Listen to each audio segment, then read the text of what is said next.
2,000 watt fiber laser versus rusty barge. Thing is amazing and scary, dangerous. Wow, we might have broken it already. Yeah, anyway. And this is why we sandblast.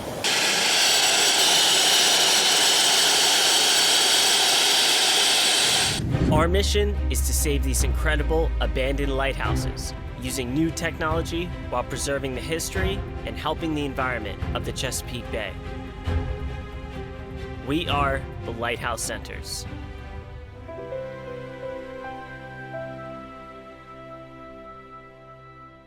Hey guys, it's Rich, and you might be asking yourself, why am I hanging off the side of a lighthouse over the Chesapeake Bay?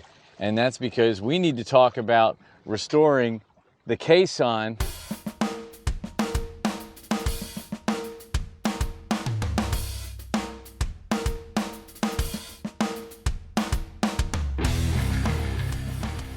So what is a caisson? The caisson at Hooper Island Lighthouse is made of a thick iron shell. It's about 30 feet in diameter down here, about 36 up there where it's kind of fluted out at the top. And then they fill the entire thing all the way down to the bay, about 12 feet below the bay floor, with solid concrete, about 5 million pounds of concrete. And that provides like a plug, a super heavy plug that holds up the lighthouse and protects it against ice flows, which used to happen when this lighthouse was built. Not so much anymore. I shouldn't be up here.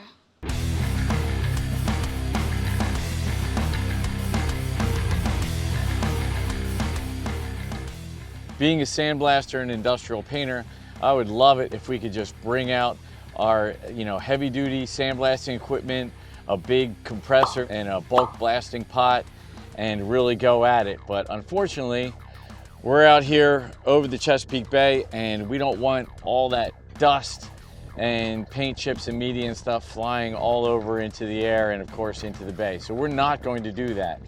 So we're gonna have to think of some creative ways to strip this down to super clean metal. We're going to do a demonstration back at the shop at Blastco, and we'll show you all the different methods that we can think of to do it, and then we're gonna pick one of them and go at it. All right, first up, grinding. Here at the Lighthouse Centers, we developed a unique system with 7 categories to grade each tool. We like to call it success. The categories are speed, operator fatigue, convenience, cost, containment, effectiveness, and safety. First up, grinding.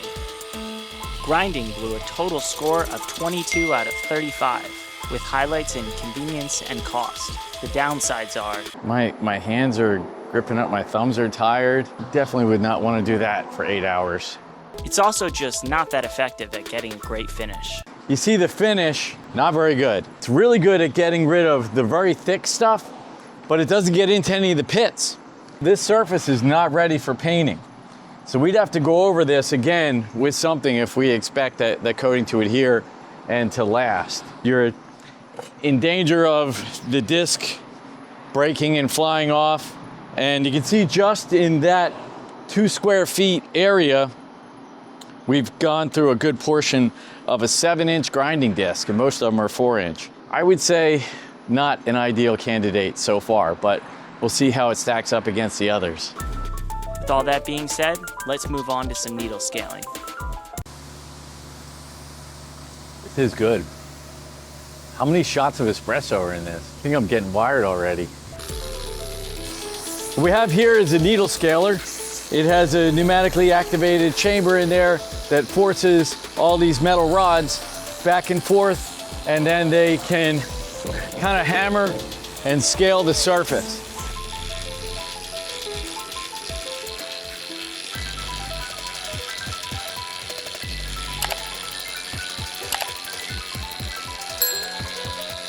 I mean, as a sandblaster, I have no patience for this tool. It's extremely slow and it doesn't really get the surface clean enough. It's good at getting the loose stuff off, and it gets into the pits a little better than the grinder does. I mean, maybe together they could do something. I think it broke already. That's weird. It's jammed. Wow, we might have broken it already. Yeah. Anyway, the tool itself is very cheap. I think it's like $50 to $100 for one of these, the cheaper one that doesn't break maybe the first time you use it. And you need an air compressor. You can get an electric one too, but typically the air compression works a little bit. Okay, now it just came on by itself. So this thing's a real piece of junk. Now I know why we sandblast. It's stuck on.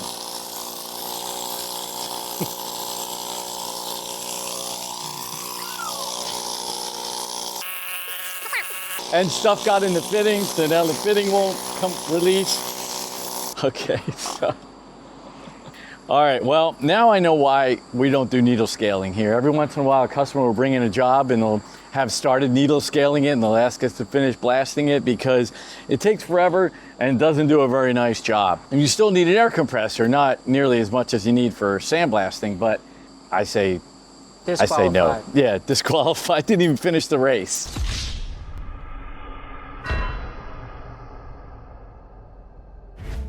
Needle scaling annoyed us to a final score of 18 out of 35, showing strengths in convenience and cost, but it's very slow.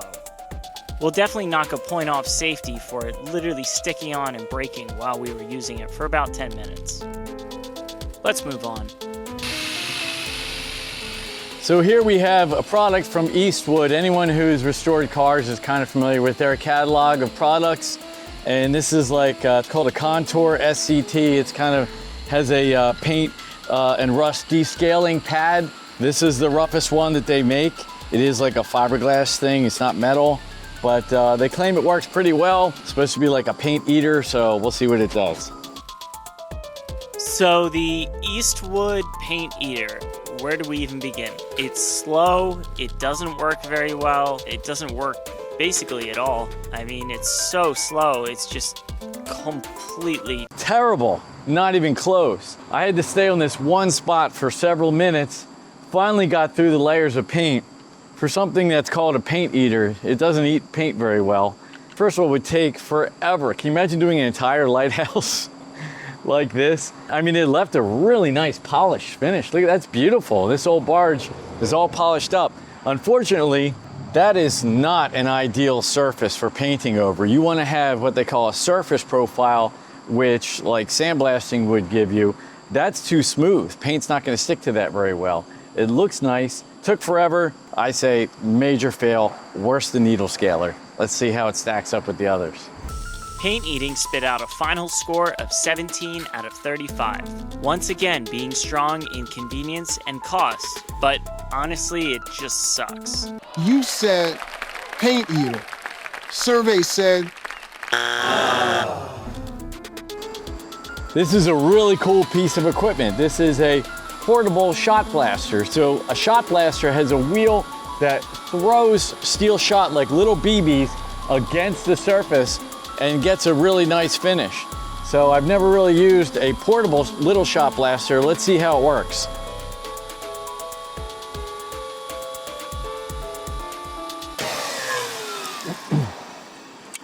I think I lost the steel shot.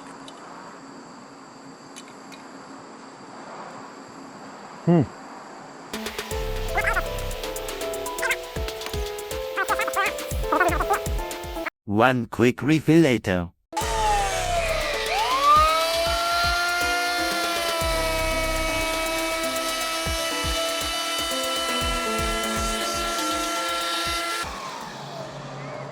You out?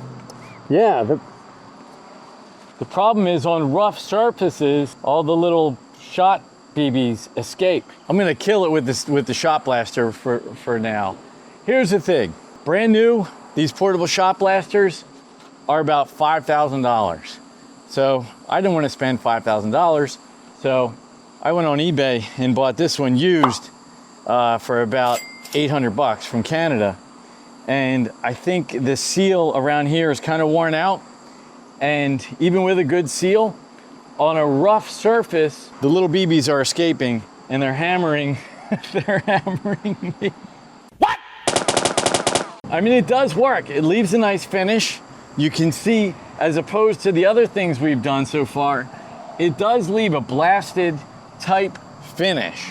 So it gets in all the pits and the nooks and crannies and stuff, but we're losing a lot of steel shot, which is very expensive, and it's flying all over the place. I should have a full face shield and everything.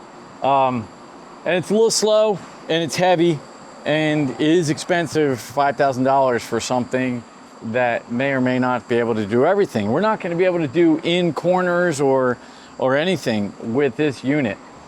So it has a purpose. I don't know if this is it. The Shot Blaster earned a final score of 16 out of 35. Not really showing strengths in anything, to be honest. It's pretty painful and annoying to use. Up next, lasering.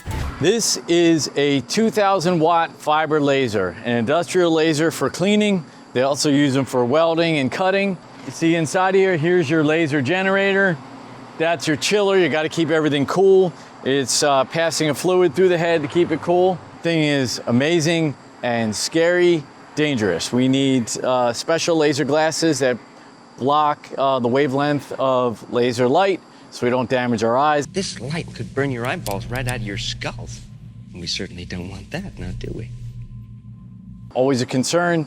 And the other thing is that the laser goes a very long distance and kind of burns anything in its path. So you have to watch where it's going and what's around you. It could start a fire 50 feet away. Now I know you guys have been waiting to see the laser, so. Hey, you guys got a light? Great.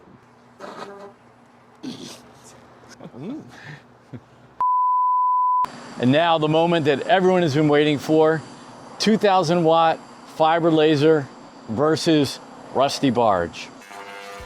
All right, so let's talk about the laser. Very low operator fatigue. It's actually kind of fun. The equipment is very expensive and it's kind of sensitive. We have to worry about it breaking, but it leaves a very nice finish. It gets in the pores and in the pits.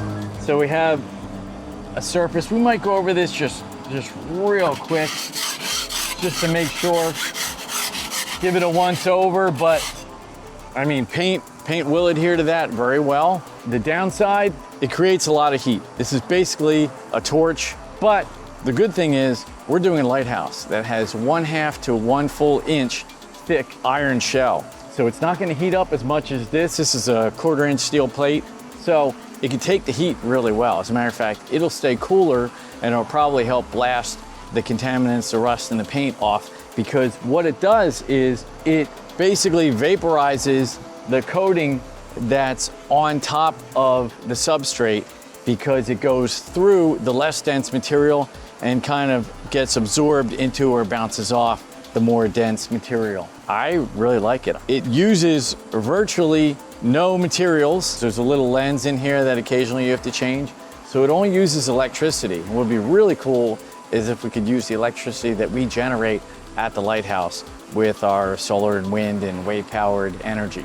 That would be really wild. Or else we just bring a generator and use our generator out there. The laser burned its way to a final score of 25 out of 35, showing strength in operator fatigue, containment of waste, and effectiveness, but overall performing well in all categories. Last but not least, let's move on to blasting. Sandblasters require a lot of air. Here we have about 100 horsepower air compressor, Isuzu diesel motor, really nice efficient unit. We really like it, but it requires a lot of diesel. Very heavy, it's over 4,000 pounds. And it makes a lot of noise. So here we have a standard sandblast machine. This is a 7 cubic foot model. You fill it up, you can blast for about an hour. It'll use about 8 bags of sand per hour. We could easily use a whole pallet of sand in a day, which is about 3,000 to 4,000 pounds. So, not the most efficient.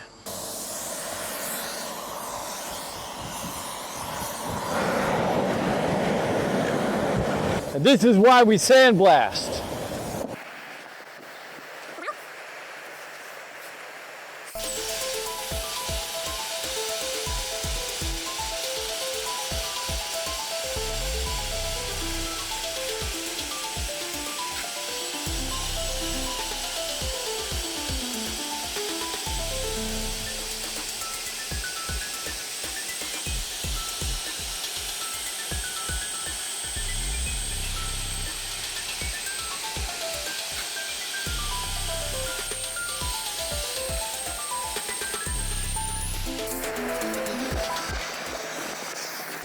That was a thing of beauty. Look at that.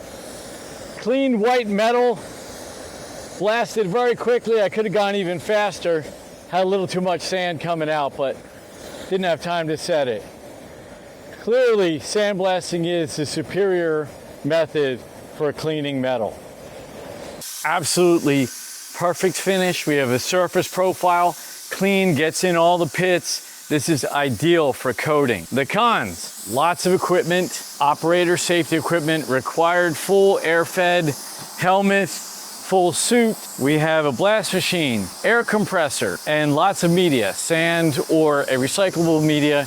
Either way, very heavy and lots of it. You can see why we can't just bring all this stuff out to the lighthouse, and we have to find alternative methods to do it. So the major con of sandblasting is the high pressure air blows your paint and dust and everything all over the place, and that's something we can't do out on a lighthouse. We don't want any of the dust getting in the bay or anywhere else.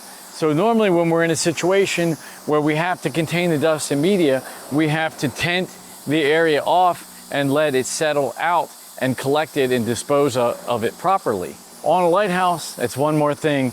It's really difficult to do and something we'd rather not do. The last time that the government restored Wolf Trap Lighthouse about 50 years ago, and they had a barge, and it was a jack-up barge because you can't just have a barge out there for days out in the water. A storm comes along and you could have hundreds of thousands of dollars equipment in the bottom of the bay.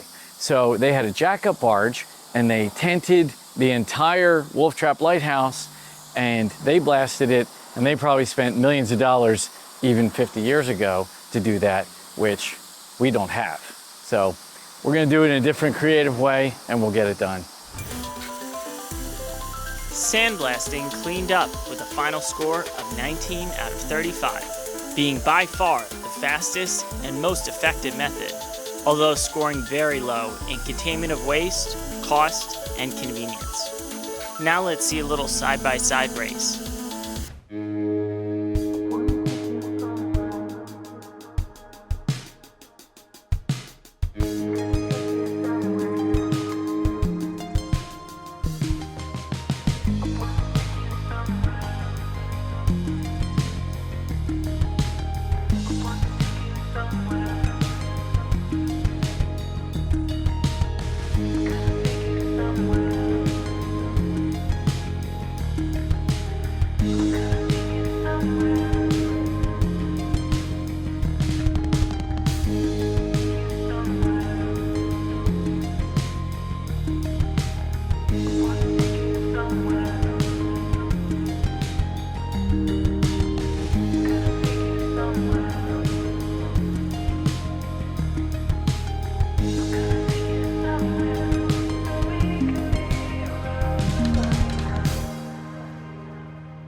So our friend Jordan came by.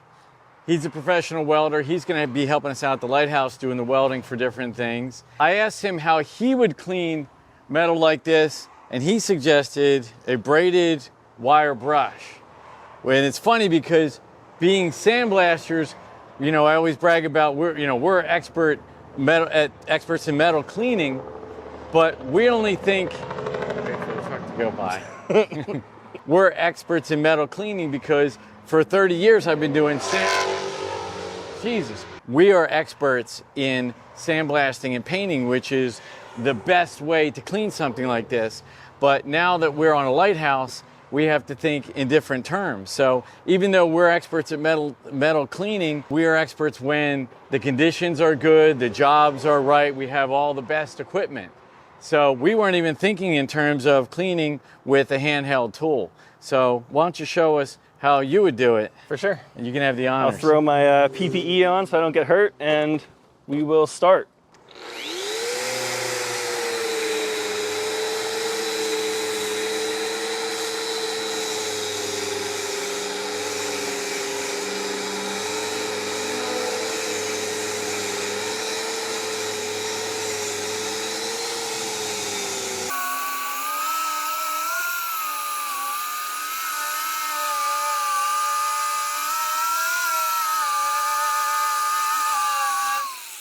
That's pretty Nothing like good. sandblasting. Yeah. You know, we've gotten down to clean metal in some areas. It would take a little while to do the whole thing. For sure. So normally, Jordan, you're just cleaning up to get a good surface to weld? I'm really cleaning off the scale, so this is very scaly. I'm taking off the scale, getting into those pits, getting the scale out of the pits, and then I would probably move on to a grinder. I mean, it did get into the pits there, but you see, it was pretty slow with the paint and Definitely. stuff. Over time, you become an expert using the best stuff, but you kind of lose touch on doing jobs with limited equipment like we're gonna have out on the Lighthouse. All right, so you guys can see that each tool has different advantages and disadvantages for different situations. But I think you guys know what we want to do. We want to bring that laser out here and start cleaning this lighthouse. All we have to do now is get that laser out here and get it up onto the lighthouse, hook it up to some pretty heavy duty power, and start blasting. They all have different advantages and different advantages for different situations. Different advantages and different advantages. Yeah, is that what I said? Yeah. Okay. Do you want to rest on the boat? I'm good. Well, just touch it to the boat so it goes up and down with me. I see I this. know how to film. Okay. Now it's too hot. Well, obviously, put it down lower. Put it right there if you want. I got it. All right, great. Different advantages and different advantages. Don't let it swing back and forth. It's at a weird, it needs to be a little more straight towards the lighthouse. All right. Different advantages and different advantages. And hooked up to some power so we can start cleaning this bad boy. Oh, that was so dumb. Who says bad boy? Where did that even come from? I never say bad, but I don't talk like that. Yeah, we're gonna clean this bad boy. This bad Larry. All right, we gotta reshoot that now. Different advantages.